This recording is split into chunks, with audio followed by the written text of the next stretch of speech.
ان سے حضرت آیت اللہ خوئی، حضرت آیت اللہ حکیم، بزرگ علماء سید مرتضیٰ کشمیری سے استخارہ دکھواتے تھے، ان کے تقوی و پرہیزگاری کی وجہ سے، ان کے مقام معرفت کی وجہ سے، مقام عرفانی کی وجہ سے۔ ان سے کسی نے پوچھا کہ آپ کو یہ مقام کیسے حاصل ہوا؟ تو انہوں نے اس کی تفصیل تو نہیں بتائی، ایک قصہ سنا دیا، توجہ چاہوں گا۔ اور قصہ یہ سنایا کہ ہر کچھ مدت کے بعد نجف اشرف میں ایک خاتون ایک دیہات سے آتی تھی، اور کبھی وہ اس چوک پر، اور کبھی اس محلے کے چوک پر، اور کبھی اس بازار کے چوک کے اوپر وہ اپنا مصلی بچھا کر حجاب میں بیٹھ جاتی تھی، آ کر بیٹھ جاتی تھی، اور لوگوں کو پتہ ہوتا تھا کہ آج اس علاقے میں جو خاتون آئی ہیں یہ یہاں بیٹھیں گی۔ لوگ اپنے ان کے پاس جا کے استخارے رکھتے تھے سامنے کہ ہمیں ہفتے بھر یاد سوچا ہوا ہے، 10 دن سے سوچا ہوا ہے، استخارہ دکھواتے تھے ان سے۔ اور وہ جب تسبیح کا دانہ سے استخارہ دیکھتی تھی، اور یہ مجھ سے نقل کیا ہے حضرت آیت اللہ بہاؤالدینی نے، ابو الفضل بہاؤالدینی نے یہ پورا قصہ سنایا مجھے، اللہ ان کو صحت اور شفا عطا فرمائے۔ وہ فرماتے، انہوں نے یہ سارا واقعہ میں ان سے نقل کر رہا ہوں۔ تو وہ تسبیح کا دانہ نکال کے کہتی تھی کہ آج تم نے جو یہ نیت کی ہے تو تم یہ جو مچھلی کا کاروبار کرنا چاہتے ہو، اب اس نے کچھ نہیں بتایا کہ میں مچھلی کا کوئی کاروبار کرنا چاہ رہا ہوں یا مثال کے طور پہ میرا کوئی تعلق، ہاں وہ تسبیح کا دانہ پکڑ کے کہتی تھی تم نے جو نیت کی ہے نا کہ تم مچھلی کا کاروبار کرنا چاہتے ہو، مچھلی کے کاروبار میں تمہیں یہ فائدہ ہوگا، تمہارے لیے بہت اچھا ہے، بس ان باتوں کا خیال رکھنا مچھلی کے۔ اب وہ سوچ رہا ہے میں نے کب بتایا انہیں، مگر اسے پتہ ہے کہ میں نے نیت ہی یہ کی تھی۔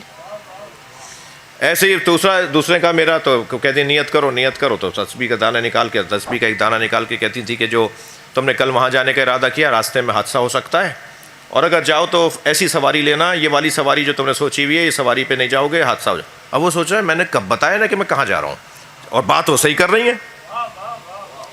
تو کہنے لگے اتنا مشہور ہو گیا تھا، مرتضیٰ کشمیری فرماتے ہیں کہ اس خاتون کا ایسے آنا، توجہ چاہوں گا میں آپ حضرات سے، کذالک نجزی المحسنین پر بات کر رہا ہوں، کذالک نجزی المحسنین پر بات کر رہا ہوں، ہٹا ہوا نہیں ہوں اپنی تفسیر سے۔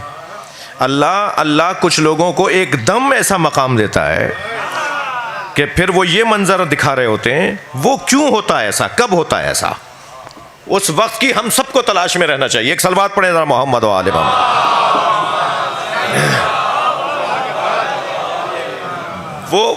وہ آیت اللہ مرتضیٰ کشمیری کہتے ہیں کہ میں تو عرصے سے تلاش میں تھا کہ یہ خاتون کب آئیں گی ہمارے علاقے میں، اور معلوم ہوا جی آئی بھی ہیں۔ تو آیت اللہ کہتے ہیں کہ میں بھی لائن میں لگ گیا۔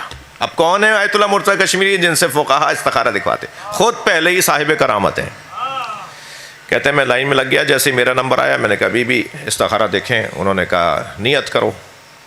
اب انہوں نے تسبیح نکالی تو کہنے لگے تم نے تو کوئی نیت ہی نہیں کی۔ ان کی کوئی نیت ہی نہیں تھی، انہوں نے کوئی نیت ہی نہیں کی تھی۔ انہوں نے کہا تم نے تو نیت ہی نہیں کی۔ اب جو نیت کی ہے یا نہیں کی ہے کو جانتا ہو، وہ کچھ تو ہے اس کے پیچھے طاقت۔ تو انہوں نے کہا بی بی میں نے ہار مانی، مجھے آپ یہ بتائیے کہ یہ مقام آپ کو کیسے ملا؟ یہ مقام کذالک نجزی المحسنین والا مقام ہے۔ اللہ برائیوں سے بچنے پر توجہ مقام عطا کرتا ہے، نیکیوں کی انجام دہی پہ مقام نہیں دیتا۔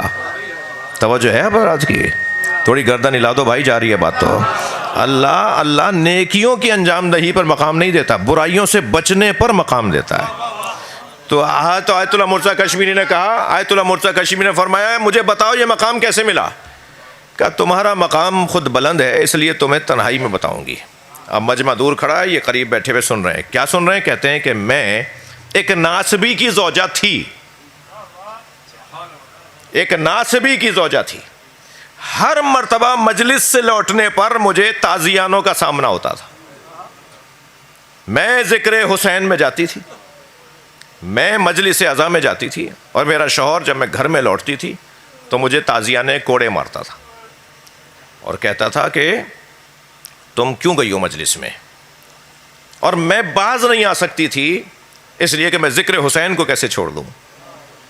کہ جتنا میرا علم تھا، جتنی میری معرفت تھی، جتنا میری سوچ سمجھ تھی، جتنی میں پڑھی لکھی تھی، میں یہ سمجھتی تھی کہ میں ذکر حسین کو نہیں چھوڑ سکتی، اور مجھے ہر مرتبہ اہل بیت کا ذکر سننے پر تازیانوں کا سامنا ہوتا تھا۔ ایک مرتبہ عاشور کے دن جب میں حضرت عباس کو سلام کرنے گئی اور واپس آئی تو مجھے اتنا مارا گیا اور مار کے مجھے کہا کہ جاؤ عباس کے پاس چلی جاؤ.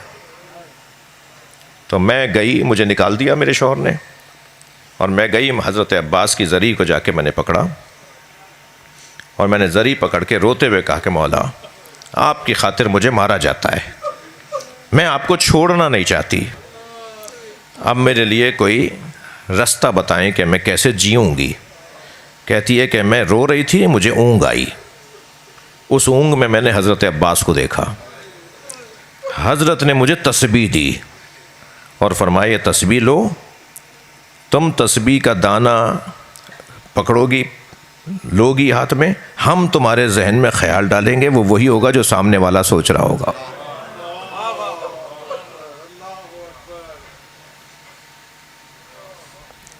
یعنی وہاں اس کو مولا کے نام پہ ذلیل کیا جا رہا ہے, مارا جا رہا ہے, اور مولا اسے اپنی محبت میں عزت عطا کر رہے ہیں کہ جس کے سامنے آ کے آیت اللہ مرتضیٰ کشمیری بیٹھ جائے, اتنا بڑا اللہ کا ولی آ کے بیٹھ جائے جس کے سامنے.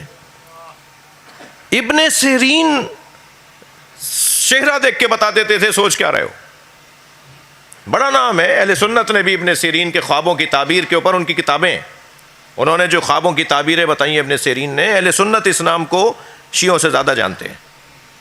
ابن سیرین خوبصورت ایک جوان, توجہ بس آخری بات کروں گا اور سوالات بھی انشاءاللہ کل رکھیں گے.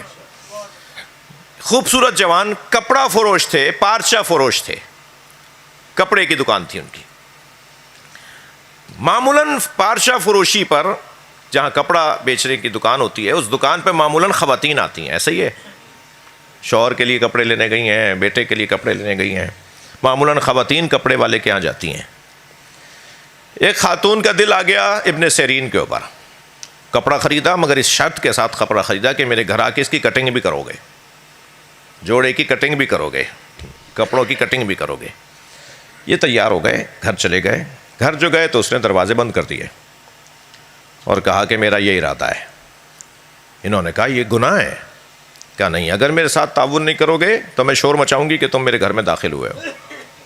اب ایک ایسی کیفیت, انسان سب کچھ تیار, برائیوں کا سارا ماحول تیار, ایک دم ذہن میں خیال آیا کہ میں کیسے بچ سکتا ہوں اس برائی سے. اسے کہا مجھے صرف مستراح میں, واش روم میں, ممبر کی زبان میں کہا جائے گا بیت الخلاء میں, مستراح میں مجھے جانے کی اجازت دو, میں ذرا وہاں سے فارغ ہو کر ہوں. ظاہر اس کو کیسے روک سکتی تھی وہ, اس نے کہا جاؤ آؤ. اب گھر میں ہی وہ واش روم ہے, یا اندر گئے واش روم میں, اپنے اوپر ساری گندگی مل لی, اپنے بدن پہ, اپنے چہرے پہ, اپنے کپڑوں پہ گندگی مل لی. باہر آئے, کہنے لگے میں تیار ہوں. وہاں تو بدبو آنے لگی, وہ تو اس کا حلیہ ہی بدلا ہوا ہے ابن سیرین کا, وہ تو گندگی اس کے اندر سے نکل رہی اور بدبو آ رہی. اس نے کہا نکلو میرے گھر سے. وہ جو عمل انجام دیا, اللہ نے ان کو حکمت خواب تعبیر خواب دے دی. یہ حضرت یوسف کے قصے سے جڑی ہوئی بات ہے. اللہ ان پیغاموں پہ ہمیں عمل کرنے کی توفیق عطا فرمائے. دعاؤں کی قبولیت کے لیے بلند تر صلوات. اللہم صلی علی